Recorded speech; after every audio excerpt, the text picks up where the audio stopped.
Bonjour à tous. Donc aujourd'hui, le chercheur en littérature que je suis je dois entamer de mémoire la cinquième ou sixième relecture donc de Sarah. Franchement, proprement, extrêmement intéressant.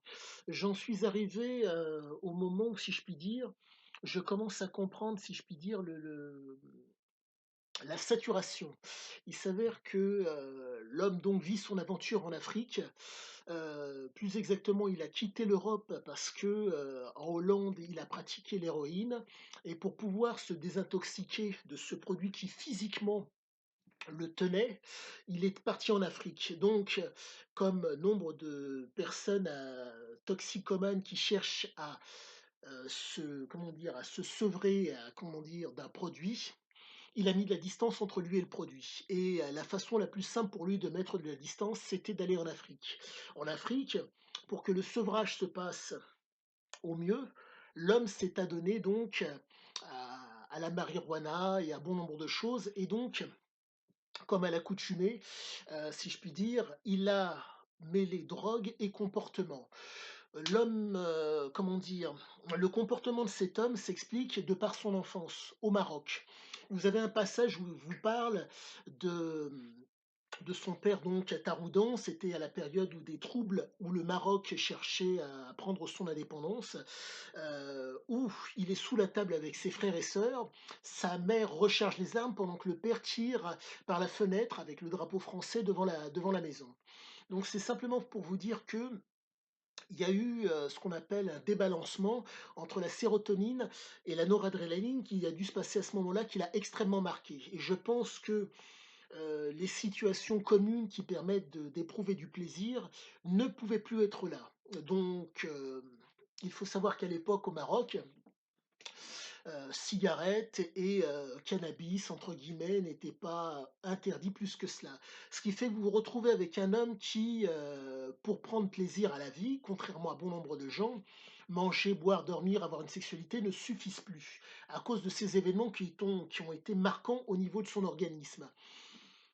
Et ce débalancement fait que, entre la sérotonine et la noradrénaline, qui font que quand vous êtes dans un état physiologique, si je puis dire, commun à tous, quand vous avez une neuroplasticité ou ce qu'on pourrait appeler être neurotypique, vous, vous vivez entre guillemets «manger, boire, avoir une sexualité» est quelque chose qui est susceptible de vous apporter du plaisir. Mais lorsque vous êtes ce qu'on appelle un neurotypique, un neuroatypique, comme c'était le cas de Cisiazziquet, vous vous retrouvez donc à devoir avoir besoin de quelque chose de plus, de situations différentes, de situations où votre neuroplasticité puisse se sentir mieux, où d'environnement où votre neuroplasticité puisse se sentir plus ou moins mieux et où physiologiquement vous puissiez vous sentir mieux. En un mot, l'environnement et le comportement puissent faire en sorte que qu'au niveau de l'adrénaline, tout soit généré pour que vous soyez bien. Et donc, Sahara permet de plus ou moins comprendre cela. L'ouvrage a été écrit 10 ans, à mi-moire ou 10-12 ans après l'avoir vécu. Donc le mec s'est plus ou moins référé à ce qu'il se souvenait. Euh, il a fait entre guillemets appel à son comparse Thierry Poncet qui lui a fait entre guillemets un voyage en Afrique avec des camionneurs pour s'imprégner de l'ambiance de Sahara, de l'ambiance dont lui parlait Ziké. Et chose à savoir par rapport à Ziké, il faut comprendre que pour pouvoir réussir à ressortir un tant soit peu les aventures qu'il a vécues, il était nécessaire pour lui d'être dans la fumette. Comprenez que nous sommes face à un homme qui, au niveau donc des neurones, vous avez donc, excusez-moi, des neurones analogiques. Ces neurones analogiques prennent des informations. Ils ne sont pas en mesure, si je puis dire, de les exploiter directement. Quand on est dans un état physiologique normal. Pour faire simple, vous voyez nombre de choses autour de vous. Votre cerveau va, entre guillemets, les intégrer, voire les assimiler, mais il ne va pas y avoir exploitation. Pour qu'il y ait exploitation, il faut qu'il y ait quelque chose de cognitif, une connaissance à ressortir de ces choses qui ont imprégné vos neurones. Dans le cas de Ziké, comme c'était un neuro atypique, L'homme a besoin pour faire ressortir ses connaissances, pour faire ressortir ces expériences qu'il a vécues et qui sont entre guillemets «enfouies» dans sa mémoire, il lui faut, des substances qui permettent de relâcher. Donc qui font que, de par la verbalisation, car l'homme, pour pouvoir, dicter Sarah, verbalise à haute voix. Cette verbalisation à haute voix fait que, au niveau des neurones, ça ressort d'autant plus. En un mot, je vous raconte quelque chose et en fonction de la mémoire que j'ai par rapport aux différents ouvrages, je suis en mesure de vous dire, de par ce que j'ai emmagasiné, de ressortir quelque chose de qualitatif. Eh bien, lui, c'est exactement la même chose. Mais à la différence de moi, qui ne prend absolument rien, lui avait besoin de substances pour pouvoir utiliser les connaissances pour, comment dire, pour exploiter et pour verbaliser les connaissances qu'il y avait dans ces neurones analogiques. Ceci explique cela. Donc, propos vraiment extrêmement intéressant parce que là, on est vraiment face à un mec qui, je dirais, ne ment pas. Vous dit exactement ce qu'il en est, du rapport qu'il a par rapport aux autres, de la, comment dire, de la neuroplasticité des gens qu'il rencontre. Vous avez la fameuse Coca qui était donc du côté des Champs-Élysées et fille de diplomate, qui apprécie la coke, les femmes, la et de s'amuser et de s'envoyer de temps en temps en l'air avec Ziké qui apprécie de s'amuser comme personne. Et là, vous vous retrouvez avec des profils, si je puis dire, neuroatypiques, des gens qui, vont chercher le plaisir là où ils se trouvent, qui ne sont sans gêne, qui sont manipulateurs, qui sont intelligents, des hommes et des femmes de leur époque qui arrivent à utiliser ce qu'ils sont, au niveau de leur ce qu'ils sont entre guillemets «mentalement» pour faire la différence, pour atteindre ce plaisir. Et c'est extrêmement intéressant et c'est extrêmement enrichissant sur vous-même ainsi que sur les autres.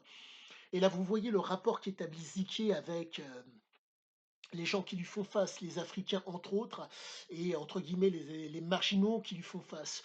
Ce sont des gens, si je puis dire, qui sont, pour certains, pour ceux qui sont en Europe, qui sont, si je puis dire, pour reprendre ses propos, des gamins, des gens qui ont refusé de grandir. Et le fait est que, si vous voulez, ces neuroplasticités qu'ils avaient, qui consistent à ne pas accepter les règles, mais qui, dans un cadre où il n'y a pas de règles, font la différence, font que Siké arrive à asseoir une autorité sur ces hommes. Pour asseoir une autorité sur ces hommes, il faut leur proposer, entre guillemets, de la boisson, de la femme, de la nourriture et bien sûr la paix qui sera différée. Ce sont des hommes qui sont capables de vous suivre jusqu'au bout du monde. Ces hommes ont suivi Ziké de la France jusque, pardonnez-moi, de la France jusqu'en Afrique. Certains qui étaient africains ont suivi Ziké en Afrique, pardon, en Europe. Mais quoi qu'il en soit, vous êtes face à des hommes qui réagissent avec, si je puis dire, ce qu'on appelle la réminiscence mammalienne. Nos ancêtres nous ont légué des souvenirs que nous ne voulions pas, voire même des travers et des qualités. Et ces travers et ces qualités s'expriment de par nos comportements respectifs. Et force est de constater que Ziké était en mesure de prendre, comment vous dire, de prendre le meilleur de ces hommes pour les mettre dans les actions qui fassent qu'ils se, comment dire, qu'ils se subliment. Mais pour sublimer ces hommes, il fallait à tout prix asseoir une autorité sur eux. Et Ziké était en mesure de le faire à chaque fois. Et c'est vraiment passionnant à lire parce que c'est pas du blabla, comment dire, c'est quelque chose, pour peu que vous ayez du vécu, vous voyez qu'il ne vous ment pas. Vous voyez qu'il, ne nous ment pas, qu'il ne se ment pas et là, c'est vraiment génial. Par contre, chose qui est, si je puis dire, un tant soit peu regrettable, il ne nous montre pas, si je puis dire, la descente, le moment où il est vraiment extrêmement mal dû au produit et ça, c'est regrettable. Mais quoi qu'il en soit, il parle des mauvais moments où la dysenterie, la malaria le prennent, ça, il en parle et là, c'est passionnant. Et donc là, pour ma part, je vais devoir m'atteler à vous parler de la descente chez Siziaziki. Descente dont il explique chez les autres ce qu'il en est. Mais il faut comprendre que l'homme qui vous parle, quand il parle des autres, parle aussi de lui. Et il faut comprendre que pardonnez-moi, cet exploiteur à la marge vous montre les qualités qu'il faut pour être un exploiteur à la marge. Et les qualités d'un exploiteur à la marge sont les suivantes: intelligent, sans gêne, tricheur, manipulateur. Et force est de constater que les propos se tiennent, la vision qu'il a par rapport que les autres ont sur lui et que lui a sur les autres est tout à fait juste.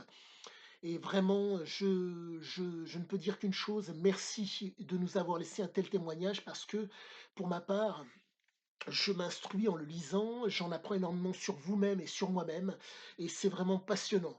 Le pouce, abonnez-vous si vous le souhaitez et si vous avez la moindre question, posez-la moi. Ah, petite chose, j'aimerais savoir si le format de mes vidéos vous convient, donc dites-le moi. Mais pour information, allez-y, vous êtes face à un être exceptionnel qui va vous enrichir. Allez-y, vous êtes ici, je pense pour bon nombre d'entre vous, pour vous instruire et je peux vous affirmer que j'espère vous donner des éléments qualitatifs pour pouvoir percer l'homme et pour d'autant mieux vous comprendre et de comprendre l'environnement qui vous fait face. Je vous souhaite à tous et à toutes une excellente et bonne fin de journée et je vous dis à bientôt.